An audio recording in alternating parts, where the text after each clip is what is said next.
한번 좀 적어 보십시오. 조금 이 프린트를 했으면 안 해드렸으면 싶었는데 갑자기 아침에 노트북이 말을 안 들어가지고 좀 잘 안 됐어요. 자, 1절 위에다가요. 1절 위에다가 하나님이 나를 보호하시던 때라고 한번 적어 보십시오. 소제목으로 하나님이 나를 보호하시던 때. 오늘 말씀은 두 때가 나오거든요. 하나님이 나를 보호하시던 때. 그리고 두 가지가 나오죠. 2절에 보시면 나는 지난 세월과 하나님이 나를 보호하시던 때가 다시 오기를 원하노라 그러잖아요. 욥이 지금 어떤 형편인지 우리가 이미 알고 있으니까요. 그러면서 3절에 보시면 첫 번째 두 가지 중에 그때는 그의 등불이 내 머리에 빛이었대요. 하나님의 등불이. 두 번째 뭐죠? 내가 그의 빛을 힘입어. 등불이 빛이니까 그 빛을 힘입어 암흑에서도 걸어다닐 수 있을 정도로 아무 문제가 안 되었다 라고 하는 거죠. 여러분, 이 말씀들을 보더라도 잘 적용해 보세요. 우리가 낮이어서 걷고 그리고 밤에 등불이 있어서 걷는 것 같으나 인생이라고 하는 것은 낮이어서 걷는 게 아니라 그분의 은혜의 빛이, 말씀의 빛이 있을 때 걷는 거구나. 아무리 암흑 같은 고난과 어려움이 있다 할지라도 그분의 은혜의 빛이, 말씀의 빛이 우리 가운데 함께 있을 때, 야, 이거 그냥 걸어갈 수 있는 거구나. 이제 그렇게 우리가 충분히 해석될 수 있고 적용할 수 있겠죠. 그죠? 자, 두 번째 때가 나와요. 4절 위에다가 내가 원기 왕성하던 때라고 적어 보십시오. 4절 위에다가 내가 원기 왕성하던 때. 원기 왕성하던 때. 그래 놓고 그 원기 왕성하던 때 여러분 은혜로 받은 11가지 삶이 나옵니다. 은혜로 받은 11가지 삶이 쭉 등장하거든요. 5절 하반절부터 1번을 해야 될 것 같아요. 5절에 그때는 전능자가 아직 나와 함께 계셨으며 그거는 빼놓고 5절 하반절에 나의 젊은이들이 나를 둘러 있었으며 이게 첫 번째예요. 내가 원기 왕성하던 때 은혜로 받은 11가지 삶이 있는데 그 첫 번째가 뭐냐면 나의 젊은이들이 나를 둘러 있었으며 6절 상반절이죠. 두 번째 젖으로 내 발자취를 씻으며 세 번째 바위가 나를 위하여 기름 시내를 쏟아냈으며 여러분 지금 이건 가정을 말하는 겁니다. 가정. 욥의 가정 10명의 자녀들고 있고 막 이랬잖아요. 그죠? 그리고 자기의 대단한 또 가축과 불을 가지고 있지 않았어요? 그 얘기를 쭉 하는 거예요. 7절이 네 번, 4번째죠. 네 번째, 그때는 내가 나가서 성문에 이르기도 하며, 5번째, 내 자리를 거리에 마련하기도 하였느니라. 6번째, 8절, 나를 보고 젊은이들은 숨으며, 7번째, 노인들은 일어나서 서며, 8번째, 9절, 유지들은 말을 삼가고 손으로 입을 가리며, 9번째 10절 지도자들은 말소리를 낮췄으니 그들의 혀가 입천장에 붙었느니라. 11절 10번째죠. 기가 들은즉 나를 축복하고 그리고 눈이 본즉 나를 청언하였느니라. 이게 원기 왕성하던 때 자기가 은혜로 받은 11가지 삶이었다라고 정리를 할 수 있을 것 같아요. 자, 욥의 삶에 여러분 이런 은혜로 받은 11가지 삶이 되어진 이유 왜 그랬을까? 나에게 이런 삶이 있었기 때문이다. 길긴 하지만 제가 12절 위에 붙인 소제목이에요. 욥의 삶에 어떻게 앞에 있었던 11가지 이런 삶이 되어졌을까? 그걸 욥이 고백하는 거예요. 나에게 이런 삶이 있었기 때문이다. 첫 번째 욥의 삶은 어떤 삶이 이런 삶이 있었냐면 12절에 보십시오. 이는 부르짖는 빈민과 도와줄 수 없는 고아를 내가 건졌대요. 건졌대요. 14절 가보십시오. 욥의 삶 두 번째 삶이 있는데 내가 의를 옷으로 삼아 입었으며 나의 정의는 굿옷과 모자 같았대요. 세 번째 어떤 욥의 삶이 있었냐면 15절 나는 맹인의 눈도 되고 다리 저는 사람의 발도 되고 얼마나 이 사람이 섬기는 사람이었는지 알 수 있을 만한 대목이죠. 하나님 주신 것으로 자기 배 채우는데 살지 않았다라는 거예요. 그냥 하나라도 있으면 그것을 이렇게 흘려보내는 삶을 살았다. 욥이 이런 하나님의 은혜를 받았던 이유는 욥의 삶의 네 번째는 16절을 보십시오. 빈궁한 자의 아버지도 되고, 그냥 고하며 있는 사람들 다 돌봤다라는 거죠. 그리고 16절 그게 보면 또 다섯 번째 삶이 나와요. 내가 모르는 사람의 송사를 돌보아 주었으며, 그냥 사회적 약자들에 대해서 법을 모르고 힘이 없으면, 그렇죠? 변호사도 되고 비용도 되고 뭐 이런 것 아니겠어요? 요즘으로 치면. 여섯 번째 욥의 삶은 17절에 있어요. 불의한 자의 특별을 부수고 노획한 물건을 그 이새에서 빼내느니라. 결코 사회적 정의와 공의 앞에 그냥 내 배부르고 내 따뜻하니까 나 몰라 이런 사람이 아니었다라는 거예요. 비록 내가 피 흘릴 일이 있고 내가 대가 지불할 일이 있지만 연약하고 없는 자들이 법의 보호를 받지 못하거나 강한 자의 이런 노략질을 당하게 될 때 가만 안 있었다라고 하는 거겠죠. 여러분, 그게 욥의 6가지 삶이에요. 내가 이런 삶이 있었기 때문에 앞에 11가지 그런 삶이 되어졌다. 그렇게 말하는 거예요. 해서 이제 18절 위에 소제목이에요. 해서 나는 나의 삶이 당연히 이런 결론이 될 줄 알았다는 거예요. 해서 나는 나의 삶이 당연히 이런 삶의 결론이 될 줄 알았다. 그리고 4가지가 나와요. 18절 첫 번째, 내가 스스로 말하기를 나는 내 보금자리에서 숨을 거둘 줄 알았고, 두 번째, 나의 날은 모래알같이 많을 줄 알았다. 많으리라 하였느니라. 장수할 줄 알았다 이거죠. 세 번째는 19절에 있어요. 내 뿌리는 물로 뻗어나가고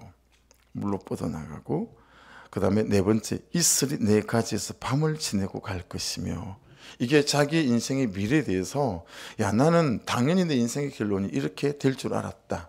그게 뭐예요? 지금 현실은 그게 아니잖아요. 그렇죠? 이렇게 될 줄 알았다는 거예요. 근데 20절 위에는 소제목을 이렇게 제가 달았어요.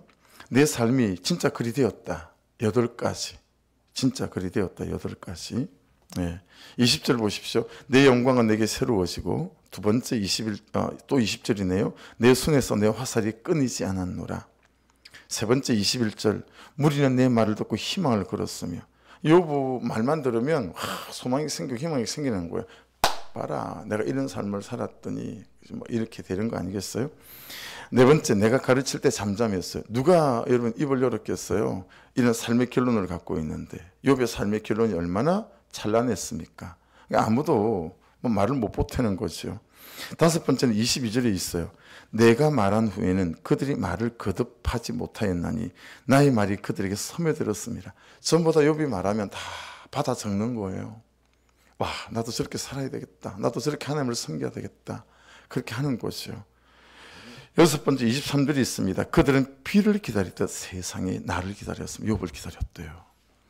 그 중동 땅에 비를 기다리듯 욥을 기다렸단 말은, 여러분 욥이 얼마나 대사회적인 그런 지대한 영향력과 영적인 권세와 리더십을 갖고 있었는지 알만하죠.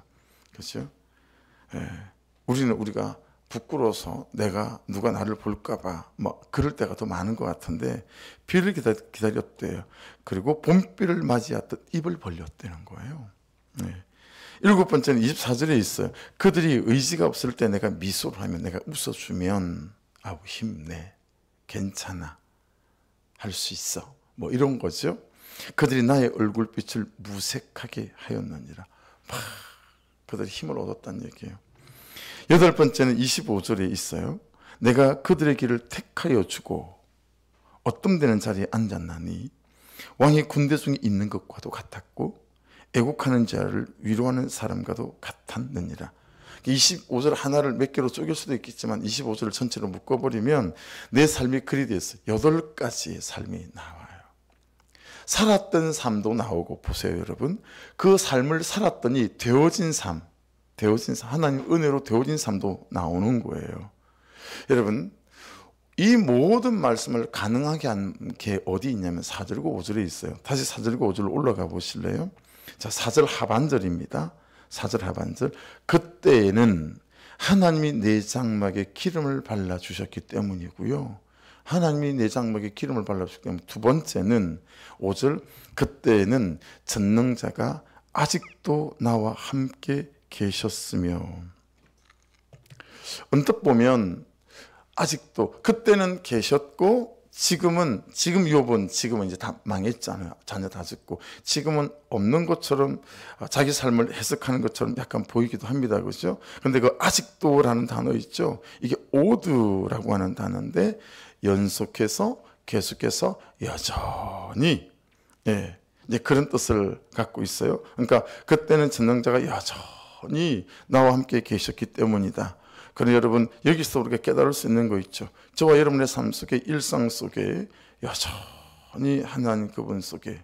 그래서 여러분 이렇게 생각해 보세요. 제가 어릴 때만 해도 수돗물이 집집마다 공급이 안 되는 데가 많았죠. 저희 집은 동네 우물에서 물을 퍼와야 됐었어요.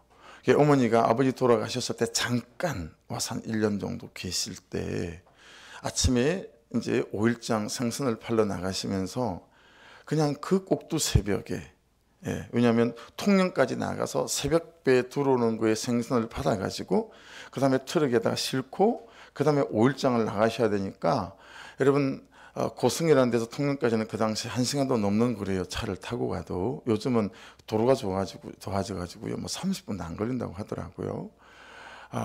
그래서 그냥 뭐 5시 막 이런 때 나가시는 거죠. 5시, 4시 막 이런 때. 그래야 가시는 시간, 새벽에 받아가지고 또 5일장으로 움직이는 시간. 그러니까요. 그러면 꼭 어머님이 시키시는 일 중에 하나가 독에다가 물 채워놔라. 그렇게 하시는 거예요.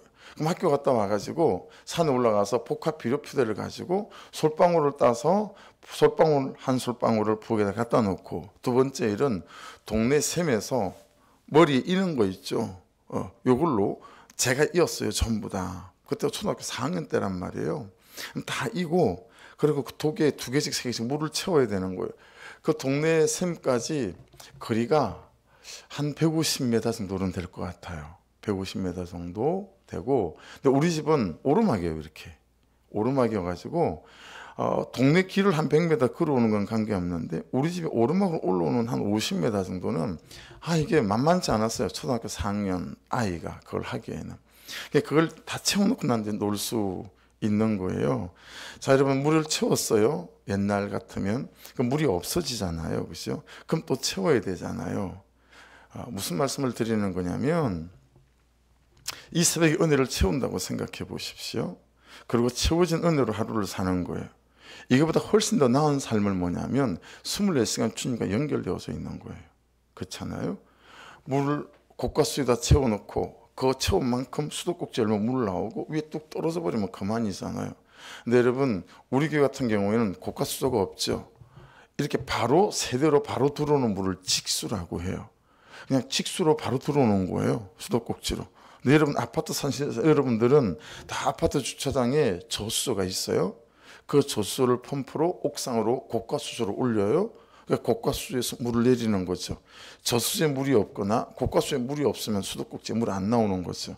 그러니까 여러분 제일 좋은 삶은 뭐냐면 항상 24시간 말씀과 성령과 연결되어 있는 삶인 줄로 믿습니다. 그게 가장 우리가 추구해야 되는 삶이다 라고 하는 거죠. 그러니까 여전히 항상 내가 하나님과 연결되어져 있을 때는 그랬다라는 거죠. 그렇죠? 그러니까 이 놀라운 삶을 8가지의 삶을 살 수 있었고 6가지의 삶을 살 수 있었고 11가지 은혜를 받은 삶, 이 모든 삶은 어디서부터 비롯된 것이요? 하나님이 내 장막에 기름을 발라주셨기 때문에 내 가슴이 그랬다는 거예요. 내 자녀들이 그랬고 내가 그렇게 가축이 많았고 이런 걸 의미하는 거고 그때는 전능자가 여전히 나와 함께 계셨기 때문이다. 물론 이 뉘앙스의 지금의 그의 현실과 삶이 이렇기 때문에 이렇게 말하는 그런 여러분 뉘앙스가 있긴 하지만 이 말씀을 통해서 우리가 정확하게 알 수 있는 건 그런 의미다라고 하는 것이니 오늘 이 말씀은 이 2가지로 사실은 거의 다 해석이 되고 정리가 딱 내려지는 거예요. 그래서 여러분 그냥 그게 덧붙이자면 이것도 주님께로 온 거고 사랑하는 여러분 저것도 주님께로부터 오는 거예요. 그렇죠? 욥의 삶을 볼 때 그렇지 않습니까?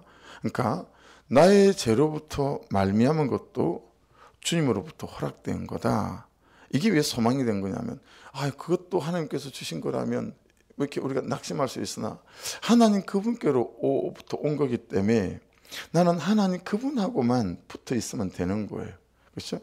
죄를 말씀하셨으면 죄를 보면 되고, 죄를 하셨으면 회개하면 되고 돌이키면 되는 거니까요. 그래서 여러분, 우리에게 닥쳐오는 내가 원하지 않는 삶 중에는 템프테이션, 유혹, 죄의 유혹으로 말미암은 것도 있고요, 테스트로 인한 것도 있어요. 지금 욥은 여러분 템프테이션입니까? 테스트입니까? 테스트죠. 그렇죠? 그가 죄로 말미암아 이런 게 아니에요. 그렇죠? 이 욥을 통해서 우리에게 하시려는 말씀이 너무 자명하지 않습니까? 그런 삶이어도 너희들이 어떻게 영적으로 해석하고 반응해야 되는지 욥의 삶을 통해서 적나라하게 보여주는 거예요. 야, 예수 삶에도 소용없네? 이런 삶을 보여주는 게 아니라, 야, 이런 삶, 저런 사람이 왔을 때도 그 모든 삶이 하나님의 통치 안에 있는 것이니 욥처럼 믿음으로 잘 해석하고 반응해야 된다라는 걸 가르쳐주고 있는 것 아니겠어요? 여러분, 템프테이션으로, 그래서 우리 성경은 전부 다 시험 이렇게 돼 있잖아요. 근데 원어 성경은 그렇지 않아요. 템프테이션과 테스트가 구별되어져 있거든요. 이 템프테이션으로 인한 것은 제 유혹을 통한 죄의 결과로 오는 것들이고, 그렇죠? 테스트라는 것은 하나님의 섭리와 계획 안에서 우리에게 부어지는 거다. 그래서 우리의 영적 성숙을 일으키기 위함도 되고, 하나님께서 무엇을 부어주시기 전에, 무엇을 맡기시기 전에 연단하셔서 우리 가운데 있는 이 은혜에 있는 찌꺼기들을 제거하셔서 내가 물질을 맡겨도 그 물질 때문에 내가 하나님을 포기하지 않을 수 있는 사람으로 우리를 만드신 연후에 그런 그릇이 되게 하신 다음에 물질을 담아줄 수 있는 거거든요. 안 그러면 물질을 담아주면 하나님도 놓치고 내가 제 가운데 들어가게 되니까 여러 가지 그분의 섭리와 계획 속에서 하나님은 우리에게 연단을 주시고 또 시험을 주시고 고난을 주시 있다라고 하는 거죠. 어쨌든 중요한 건 뭐예요?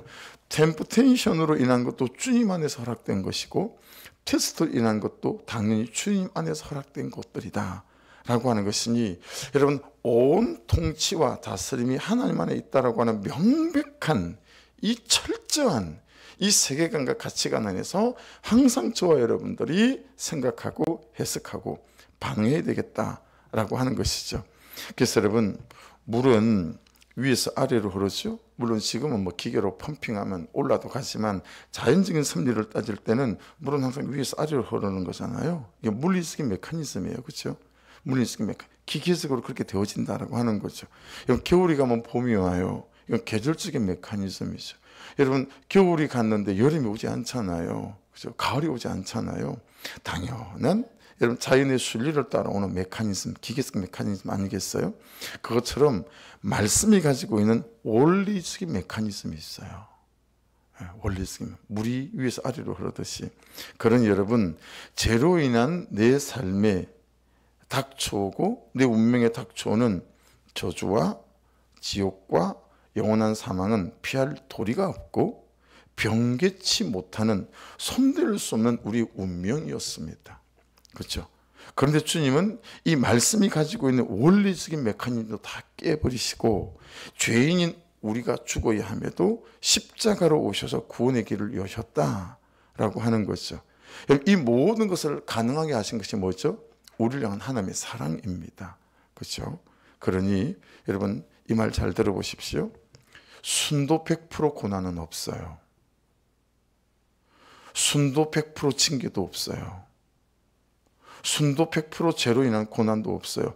왜냐하면 그 고난을 덜쳐보면, 그 징계를 이렇게 저렇게 헤집어 보면 그 안에 뭐가 있다는 거예요? 하나님의 사랑이 섞여 있다는 거예요. 하나님의 사랑의 기반에서 출발했다라는 거예요. 그러니까 고난이 100% 순도짜리 100% 고난이 없다라고 하는 거예요. 항상 그 안에는 하나님 그분의 사랑과 섭리가 기반되어진 그런 고난과 그런 삶의 어려움들이라고 하는 것이니, 헤집어 보면 그 안에는 하나님의 사랑이라고 하는 이 출발점에서부터 출발한, 그러니 100% 순도로 갖고 있는 고난은 없다. 여러분, 떡볶이, 호떡, 수제비 이름을 다 각각 다르게 부르고 맛도 다 다르지요. 근데 이러면 사실 떡볶이든 수제비든 호떡이든 주 원료는 밀가루 아니겠어요? 그것처럼 내 인생에 찾아오는 어떤 고난이든 징계이든 그 속을 이리저리 헤집어 보면 그 속에는 나를 향하신 하나님의 사랑이 주 원료인 줄로 믿습니다. 여기에서 흔들리지 않아야 된다라는 거예요. 욥을 통해서 그걸 우리에게 보여주시는 거예요. 우리는 이것을 뭐라고 불러요? 은혜라고 부르죠. 그분의 사랑이라고 부릅니다. 그렇죠? 자격 없는 자에게 너 자격 있다 라고 말씀해 주시는 거. 자격이 있다는 거예요. 그러니까 여러분, 사람이 자격 없다는 것에 흔들리지 마십시오. 그 사람들은 다 들댔기 때문에 죄인이라 여러분의 엎어진 모습, 찌그러진 모습 보고 여러분에게 그렇게 말할 수 있어요. 그러나 하나님은 자격이 있대요. 넌 자격 없다. 사람은 그럴 수 있어도요. 아니, 넌 내 아들 예수 그리스도의 피값 때문에 넌 자격 있다 라고 하는 것이니 그게 절대 휘둘지 말아야 되겠다. 내 삶에 대한 해석은 내 삶에 찾아오는 여러 사건과 고난과 과거와 현재와 미래도 항상 이 바탕 위에서 해석하셔야 합니다. 할렐루야. 어떤 경우도 이 바탕 위에서 해석해야 합니다. 여러분, 창세기 22장 2절에 여호와께서 이르시되 내 아들 내 사랑하는 독자 이삭을 데리고 모리아 땅으로 가서 내가 내게 일러준 한 산 거기서 그를 번제로 드리라. 하나님이 아브라함에게 나타나서 그렇게 말씀하셨어요.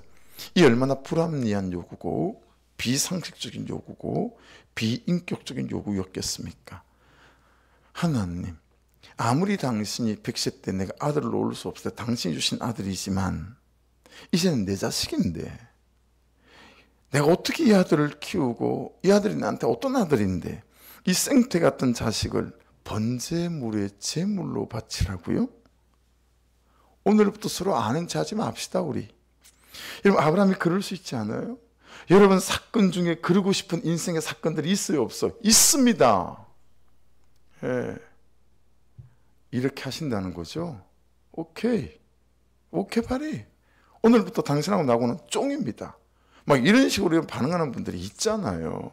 그리고 내가 정말 그렇게 하나님 앞에 대들고 싶을 때도 여러분 왜 없겠어요? 있지 않겠어요? 그런 일들이 많아요.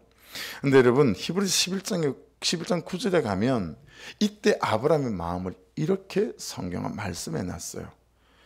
그가 하나님이 능히 이삭을 죽은 자 가운데서 다시 살리실 줄로 생각한지라 비유컨대 그를 죽은 자 가운데서 도로 받은 것이니라. 여러분, 이 말씀은 있잖아요. 아브라함이 하나님의 능력을 믿은 게 아니에요. 아브라함이 하나님의 사랑을 믿은 거예요. 할렐루야. 그분이 나에게 주신 이 사랑이 어떤 사랑인데, 그분이 독자 이삭을 주신 사랑이 어떤 사랑인데, 그 하나님이 나에게 주신 그 사랑을 딱 붙잡으니까 여러분, 사건들이, 이 불합리해 보이는 사건들이 해석이 되는 거예요. 해석이 되는 거예요. 여러분, 사랑이 믿어지면 해석이 되고, 해석이 되면 순종할 수 있는 거예요. 근데 이 해석이 안 되니까 순종이 안 되고, 왜 해석이 안 되냐면 하나님의 사랑이 내가 해석이 안 되는 거예요. 사랑하는 여러분, 아브라함은 이 하나님의 사랑을 너무 명확하게 붙들고 있었기 때문에요, 그분의 사랑 안에서 하나님이 내게 죽어라고, 망하라고, 이놈의 새끼 넌 끝이다, 그러고 주신 사건이 아니다라고 하는 그분의 사랑 앞에 딱 붙들려 있으니까요, 그게 해석이 되어지니까 그냥 그분이 주신 사건 앞에 순종으로 나갈 수가 있었다라고 하는 것이고, 그렇게 그는 만세를 지나가면서도, 그렇죠? 주님 오시기 전까지는 아브라함을 통해서 하나님 그분의 사랑 안에서 너희 삶의 모든 사건이 오기 때문에, 야, 절대 순도 100% 고난도 없고 순도 100% 너희들을 힘들게 만드는 일들은 없다. 그 안에는 전부 내 사랑에 기반되어진 그런 사건일 테니, 야, 이 하나님 아버지의 사랑을 믿고 네 삶을 해석하게 되어지고, 그리고 주시는 삶 앞에 순종해야 된다라고 우리에게 말씀하라고 하는 것이에요. 그러니까 여러분, 이 사건은 내가 죽으라고, 아프라고 주신 사건이 아니라 회개하라고 주신 사건이고, 그래야 그분의 사랑이 제한 없이 내게 흐를 수 있으니까, 깊어지라고 주신 사건이, 그래야 하나님 그분께서 하나를 맡기던 영혼을 열을 맡길 수 있으니까, 할렐루야. 그리고 나와 내가 더 사랑하자라고 주신 사건이라고, 여러분, 우리가 믿는 그 믿음 안에서 저와 여러분이 오늘도 이 삶을 걸어가시게 될 때 해석되지 못할 사건이었고 절망할 사건이었고 모든 사건 안에서 그분의 사랑을 깊이 경험하고 그때마다 성큼성큼 그분의 사람으로 세워져 가고 자라가셔서 여러분 날마다 하나님과 동행했던 에녹처럼 말씀으로 그분과 동행해가는 24시간 되셔서 날마다 하나님과 연결된 인생 되어심으로 여러분 그냥 여기가 복되고 어떤 사건 중에 있더라도 고난 중에 있더라도 거기가 복되어져서 하나님께 영광을 돌리고 나는 그 영광 때문에 영화로운 인생으로 세워져가는 은혜가 있기를 주의 이름으로 축복합니다. 기도하겠습니다. 말씀 붙잡고 아버지 하나님, 내 장막에 기름을 하나님께서 발라주셨기 때문에 내 존재와 인생에 하나님께서 기름을 발라주셨기 때문에 이렇게 이 놀라운 예수 믿는 자가 되어졌습니다. 이 기적 같은 일이 우리 인생에 일어났습니다. 아버지 하나님, 그때는 전능자가 여전히 나와 함께 계셨기 때문에 하나님 이렇게 또한 우리가 여기 이 자리에 서 있습니다. 이 놀라운 사랑이, 이 절절한 사랑이 이 새벽에 깊이 깨달아지게 하여 주셔서 하나님, 아브라함이 나를 사랑하시는 그 하나님을 믿었듯 우리 또한 나를 사랑하시는 이 은혜로우신 아버지 하나님을 믿는 믿음으로 이 하루도 내 삶을 해석하며 감사와 감격으로 살아가는 은혜를 부어 주시옵소서. 기도하시고 우리 몸이 아픈 분들 기도하시고 한연옥 집사님을 위해서도 기도해 주십시오. 그리고 이문희 성도님을 위해서도 기도해 주시고 우리 어머니들 대상포진으로 통풍으로 불면증으로 이런저런 허리로 관절로 힘들어하는 그 모든 그 위에도 주님 살펴주시고 예수의 피 묻은 손으로 안수하여 고쳐주시는 은혜가 있게 해주시고 간섭하여 주시옵소서. 또 기도하시고 하나님, 우리가 금요일까지 시간을 받았습니다. 사람에게 받은 시간이나 그래서 금식하며 이 시간을 지나가고 있습니다.